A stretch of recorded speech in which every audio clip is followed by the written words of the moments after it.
If You Sailed on the Mayflower in 1620 by Anne McGovern, illustrated by Anna DeVito. Life on the Mayflower. What could the Pilgrims take with them? Not much. Each family could take a Bible box for their family Bible and a chest for their clothes and other belongings. Mothers with babies could take a cradle for the baby to sleep in. Women could bring the things they needed for cooking. Men could bring their guns, swords, and tools. They brought tools for building houses and tools for working in the garden. Whatever did not fit in the chest had to be left behind. If you sailed on the Mayflower, you would have had to leave almost all your toys behind. What would you eat and drink on the Mayflower?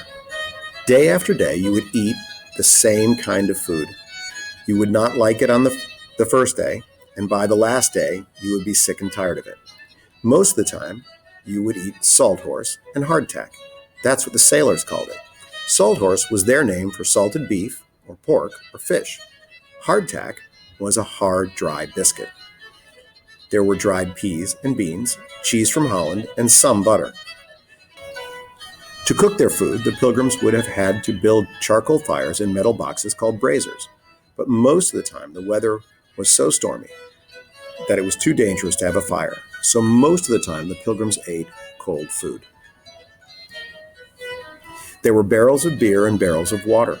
But after standing in the barrels for a while, the water was not safe to drink. So everyone drank beer, even the children. The Pilgrims had to look out for bugs in their food. Every ship in those days had bugs crawling everywhere. By the end of the voyage, the biscuits got harder, the cheese got moldy, the butter turned bad, even the beer began to go sour. Where would you sleep? You'd have had to sleep on the floor, called a deck, with about 80 other people below the main deck.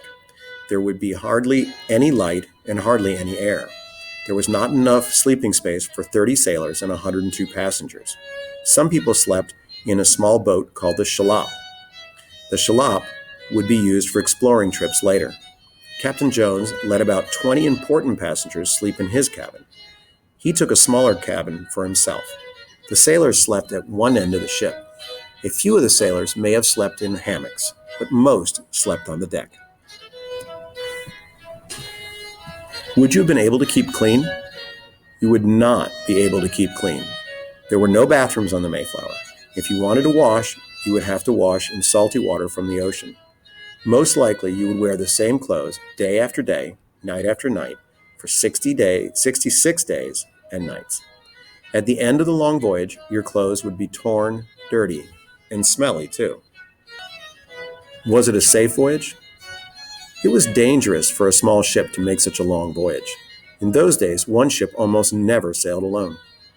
One small ship alone on a huge ocean? What would happen if the Mayflower were shipwrecked? What would happen if they ran out of food and supplies? Who would get word to England? Storms were a danger. The Mayflower sailed in good winds and good weather for about a month. Then in October, strong winds began to blow. The Mayflower tossed and rolled in the waves. The tossing and rolling made most passengers seasick. Just as everyone was feeling better, another storm broke. This one was worse than the last. Above the howl of the wind and the crash of the waves came the sound of something breaking.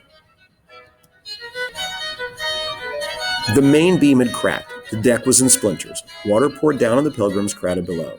They were soaked, so were their clothes, their bedding, even their food. The ship might have sank, but someone remembered a great iron screw they brought from Holland. The Pilgrims were going to use it to help build houses in the New World. Now they used it to keep the beam in place. Sickness was also a problem. One day, the doctor's servant, William Button, took sick. He had ship's fever. The doctor could not help him, and Will Button died. Many people were getting sick. Now, even the sailors prayed. They prayed for an end to the terrible voyage. Would you have had any fun on the Mayflower? It might be fun to watch the sailors, and you could play with the dogs. There were at least 2 dogs on board, and there was a cat. Every ship had a cat to catch the rats. There were plenty of books to read if you liked grown-up books. One of the Pilgrim leaders, William Brewster, brought along many books. If you liked to sing, you would have had fun singing. The Pilgrims sang psalms, religious songs, every day. I hope you learned something about what life was like on the Mayflower. You will learn more, but I hope you learned something about what life was like, what you could take with you, where you'd sleep, what you ate.